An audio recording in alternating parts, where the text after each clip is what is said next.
रतलाम जिले में मुख्यमंत्री के दौरे से पहले ही किसानों ने कलेक्ट्रेट का घेराव करते हुए अतिवृष्टि के कारण सोयाबीन फसल की मुआवजे को लेकर प्रदर्शन किया। अतिवृष्टि होने से एक बार फिर परेशान हो रहे हैं किसान।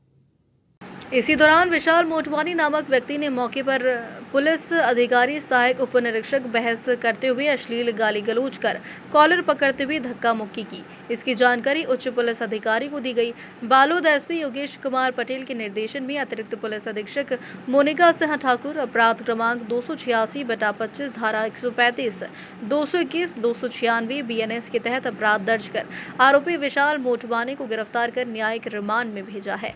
आइए इस आपराधिक मामले पर अतिरिक्त पुलिस अधीक्षक बालोद मोनिका सिंह ठाकुर ने क्या कुछ कहा, देखते हैं।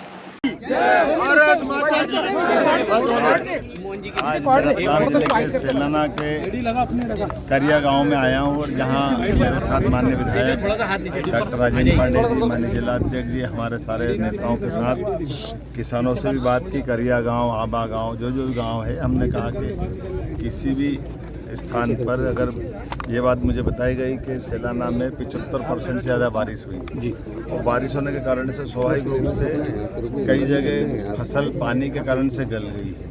तो जहां फसल का नुकसान हुआ वहाँ सर्वे करा के प्राकृतिक आपदा के दृष्टि से उन सबको इनकी हमारे किसान भाइयों के लिए सरकार साथ खड़ी है, और किसी हालत में अगर किसी का भी नुकसान हुआ तो सरकार उसको उसकी राहत की राशि देगी, मुआवजा देगी। मैंने कलेक्टर को बताया है कि अभी इसके बाद मैं और भी स्थान पर जाने वाला हूँ। मैं उम्मीद करूँगा कि सब खाद की समस्या भी आ रही है किसानों को, जितना हमारा रकबा है और जितने प्रकार से जो बढ़ता भी जा रहा है उसको कमोबेश उस तरह से हम उसकी पूरी मदद भी कर रहे हैं, और कोशिश कर रहे हैं कि ये जो हमारे सिंचाई के साधन बढ़ने के साथ रकबा बढ़ेगा, तो दोनों तरह से उसको मैनेज भी कर रहे हैं कि हर हालत में किसान खाद के लिए लाइन में खड़ा था। लेकिन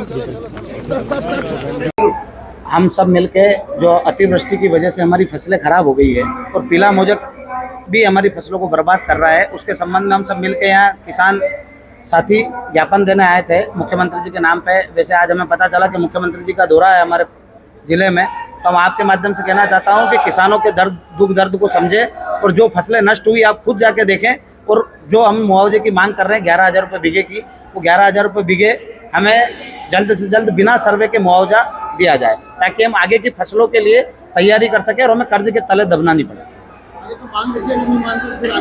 हमने आज ज्ञापन देने का रखा था, फेसबुक लाइव के माध्यम से भी मैंने सबको बताया था कि आज मात्र और मात्र ज्ञापन है। यदि इन बातों को जो हमने मुद्दे रखे इनको नहीं माना जाता है तो हम सारे किसान साथी मिलकर एक बड़ा आंदोलन करेंगे। बिजली कंपनी को लेके भी जो है आपने बताया बहुत सारी समस्याएं हैं। बिजली कंपनी क्या करती है कि किसानों के ऊपर अत्याचार कर रही है, जैसे कि उनका बिल जमा नहीं हो पाया तो मोटर खींच के ले जाते हैं, तो बीच फसल में से फसल को नष्ट करके मोटर खींच के ले जाते हैं। तो मैं सरकार से निवेदन कर रहा हूं कि बिजली कंपनी को निर्देशित करें कि किसानों के साथ अत्याचार नहीं हो। यदि वो बिल नहीं भर पा रहे हैं तो जो उनकी फसल आएगी तब भरें। कभी भी किसान अपना बिल बकाया नहीं रखता है, पर मजबूरियों के तहत, जैसे अभी फसलें समाप्त हो चुकी है, खत्म हो गई है, तब बिल कहाँ से भरेगा? उसके पास फसल ही समाप्त हो गई है, उसके खाने के लाले पड़ रहे हैं, तो बिल कहाँ से जमा करेगा? तो सरकार ऐसी चीज़ों में राहत दे, और जो 6 महीने हम बिजली उपयोग नहीं करते हैं तो उसका बिल माफ किया जाए।